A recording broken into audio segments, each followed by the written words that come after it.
Hello students, welcome to our Rise Up Tutors channel. I am English professor.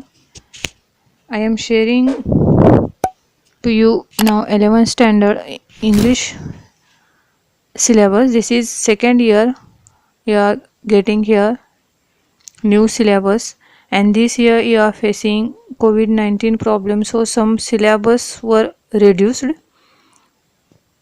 and in it you are getting total 4 sections, and in one section, prose section,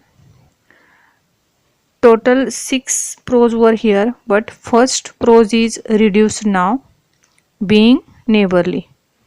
बघा, आता कोविड-19चा problem असल्यामुळे pros सेक्शनमध्ये ह्या वर्षी फक्त तुम्हाला 6 lesson आहे, त्यामधला पहिला लेसन कमी करण्यात आलेला आहे.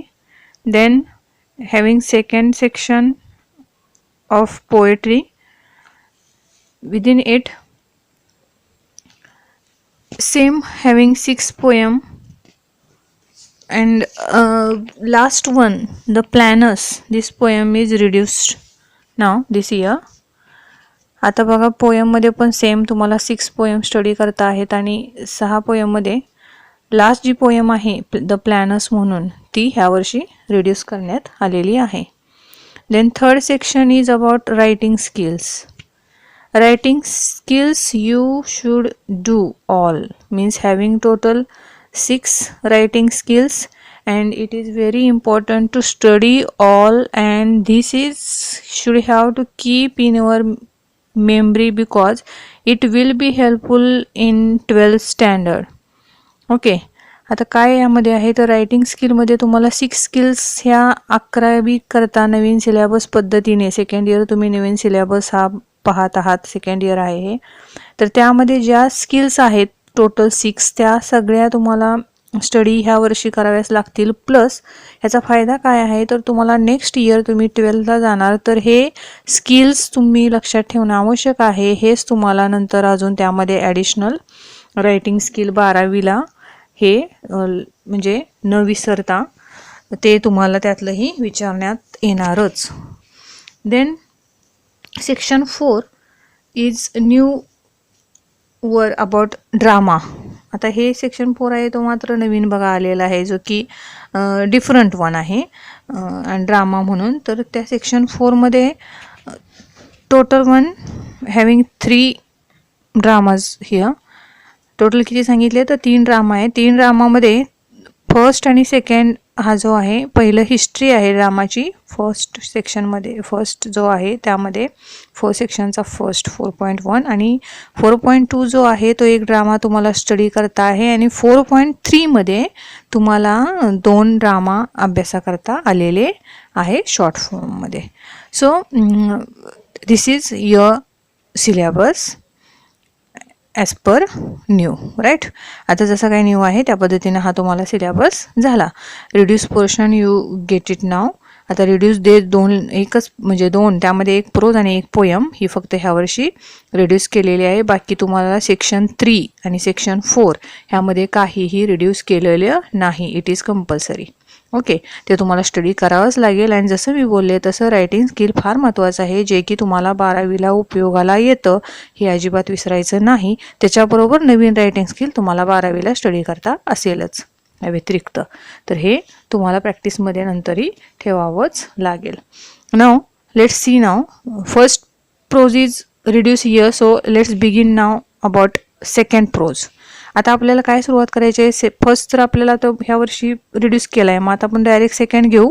What is the name about the prose on to the summit we reach the top, which is written by here Tenzing Norgay.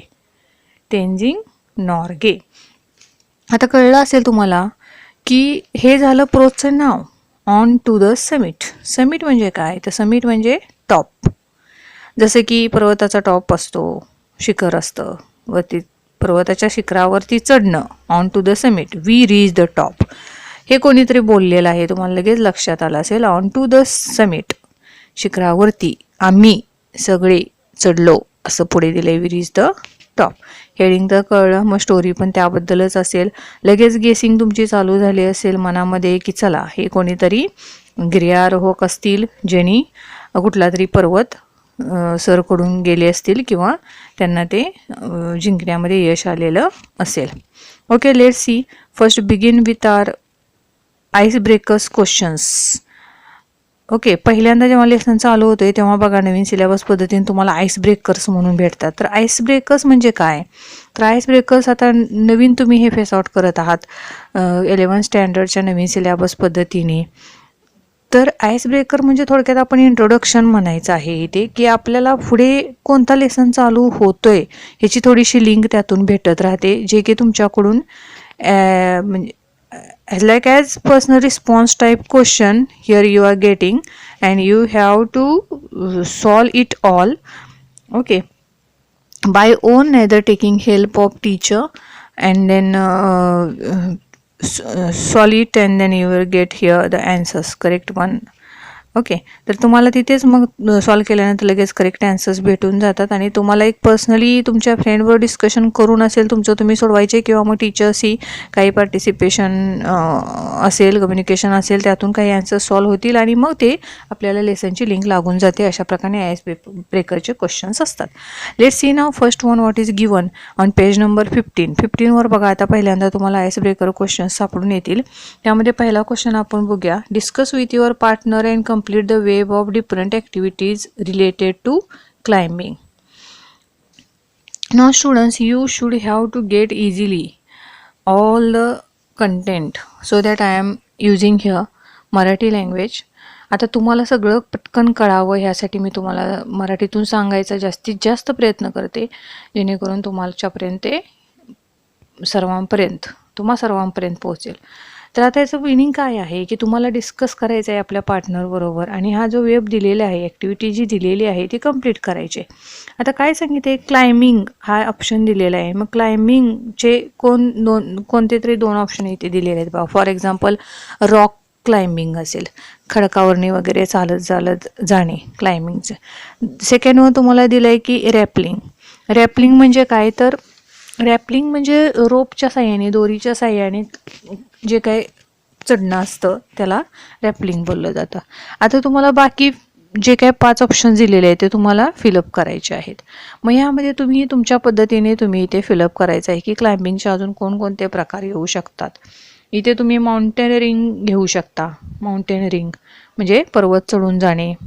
नंतर तुम्ही स्वतः हायकिंगही घेऊ शकता. हायकिंग म्हणजे बघा, आपण एखाद्या गावातून किंवा शहरातून बाहेर असं फिरायला जातो, निसर्गाचा आस्वाद घेण्यासाठी वगैरे थोडंसं राऊंड मारायला जातो, तर त्याला हायकिंग बोललं जातं. मी हायकिंगला चालू आहे, ट्रेकिंगला चालू आहे, तर ते तुम्ही घेऊ शकता. किंवा एखादं टाईमपास म्हणून तुम्ही एखादं हिल वॉकिंगसुद्धा घेऊ शकता, हिल वॉकिंग म्हणू शकता.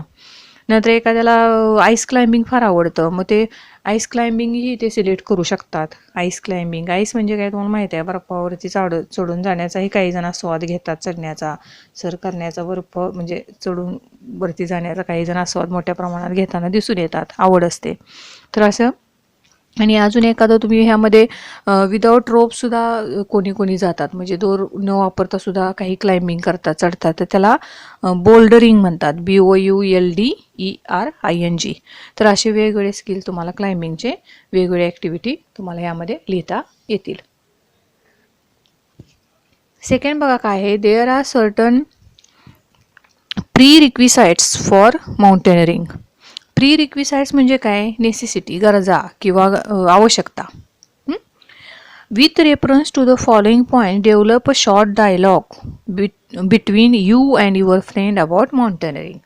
आता बघा, तुम्ही समजा कोणकोणत्या गरजा आहेत. तुम्ही आता समजा तुम्ही तुमच्या फ्रेंडबरोबर माउंटन्स एखादा सर करायला चाललेला आहात किंवा माउंटनच्या टॉपपर्यंत तुमचं ते ध्येय आहे आणि तुम्हाला जायचं आहे तुमच्या फ्रेंडबरोबर. तर तुमच्याबरोबर कोणकोणत्या आवश्यक गरजा आहेत, कोणकोणती साहित्य नेणं आवश्यक आहे, काय आवश्यकता आहे बरोबर घेऊन जाणं. तर ह्याबद्दल तुम्ही आणि तुमचे फ्रेंड जर डिस्कशन करत आहे तर ते शॉर्ट डायलॉग तुम्हाला लिहायचं आहे. मग त्यांनी काय केलेले आहेत, पॉईंट दिलेत बघा. तर पहिलं टाईम.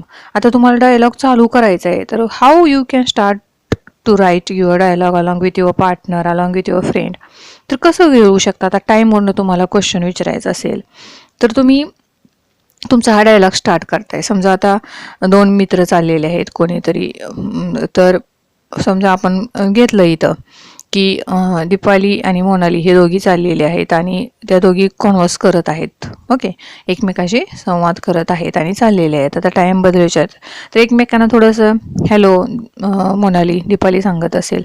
दीपाली मग विचारते की आपलं नेक्स्ट आपण कुठं जाऊया माउंटेनिंगसाठी, असं त्यांचं प्लॅन चालू आहे. म्हणजे नेक्स्ट आपण कुठं जाऊया असं विचारल्यानंतर लगेचच मोनाली म्हणते की हां, मी बऱ्याच दिवसापासून हा विचार करते, आपण जाऊयाच एखादा पर्वत चढण्यासाठी. आपण तर तुला मग इंटरेस्ट आहे का, तू येतेस का माझ्यावर, असं क्वेश्चन तुम्ही टाकू शकता. लगेचच ती मोनाली दीपालीला विचारते.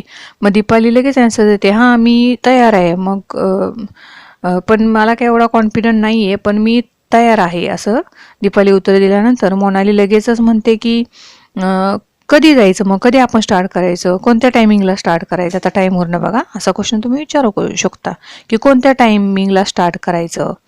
मग आता जर दीपालीने हा क्वेश्चन विचारल्यानंतर मोनाली लगेचच सांगते की हां बरोबर आहे, आपण असं टायमिंग निवडू किंवा हा महिना आपण सप्टेंबर टू ऑक्टोबर जाऊ, असे ती ॲन्सर देऊ शकते. मग त्यामध्ये मग लगेचच नेक्स्ट क्वेश्चन येतो की हां एवढं मग आता कसं जायचं, मग चालत जायचं का क्लाइम्बिंग करत जायचं का हायकिंग करत जायचं, नक्की कसं जायचं, म्हणजे डिस्टन्स काय आहे, असं दोघींचा नेक्स्ट क्वेश्चन एकमेकींना चालू होतोय. मग त्यातलं अंतर काय असेल. तर लगेचच मग दीपाली जी काही मोनाली आहे की मोनाली अजून नेक्स्ट क्वेश्चन विचारते, हां आपण जाऊ, मग आपण हा विचार करू कशाने जायचं ते, आपण हायकिंग करत जाऊ किंवा क्लाइम्बिंग जे आहे ते करू, असं दोघींच्या डिस्कशन चालू असतानाच दीपाली लगेचच म्हणते की आपल्याला काही आवश्यक गरजा, म्हणजे आपल्या रिक्वायरमेंट जे आहे इक्विपमेंट पण न्यावे लागतील बरोबर, जे काही साहित्य आहे ते पण बरोबर न्यायला लागतील. मग कुठलं जास्त महत्त्वाचं न्यावं लागेल, आपल्याबरोबर असणं कोणतं आवश्यक आहे, असं क्वेश्चन विचारू शकतात. मग त्यावरती लगेचच मोनाली जी आहे ती लगेचच सांगते, हां आपल्याला तर फार म्हणजे आवश्यकता आहे बरोबर सर्व साधनं घेऊन जाण्याची, कारण माउंटेनिंग करायचं म्हणल्यावरती ज्या काही आवश्यक अशा गोष्टी आणि जे काही म्हणजे कन्व्हिनियंट आहे, सोयीस्कर आहे, आपल्याला घेऊन जाता येईल अशा सर्व वस्तू आपण बरोबर घेऊन गेलं पाहिजे. महत्त्वाचं म्हणजे आपल्याबरोबर काय असलं पाहिजे. मोनाली म्हणते दीपालीला काय आपल्याबरोबर मेन म्हणजे हेडलाईट असली पाहिजे, छोटीशी लाईट असणं आवश्यक आहे, मॅप म्हणजे नकाशा असणं आवश्यक आहे, आपल्याबरोबर कंपास पाहिजे किंवा कॅप पाहिजे, ग्लोव्ज आपल्याबरोबर पाहिजेत, वॉकिंग आपलं क्लाइम्बिंग करायचं म्हणल्यानंतर, पुन्हा जॅकेट पाहिजे, असे थोडे थोडे मेडिकल काही म्हणजे जे काही फर्स्ट एड किट जो फर्स्ट एड बॉक्स असतो तो बरोबर घेणं आवश्यक आहे. ह्या सर्व त्या डिस्कशन त्यामध्ये पुन्हा नेक्स्ट क्वेश्चन आपण त्या रायटिंगमध्ये घेऊ शकतो. तर लगेचच दीपाली म्हणते, हां येस हे तर सगळं महत्त्वाचं आहे आणि आपण काय करू, आपण उद्याच्याला हे खरेदी करण्यासाठी लगेच दुकानात जाऊ. ओके, तर म्हणाले म्हणते ठीक आहे.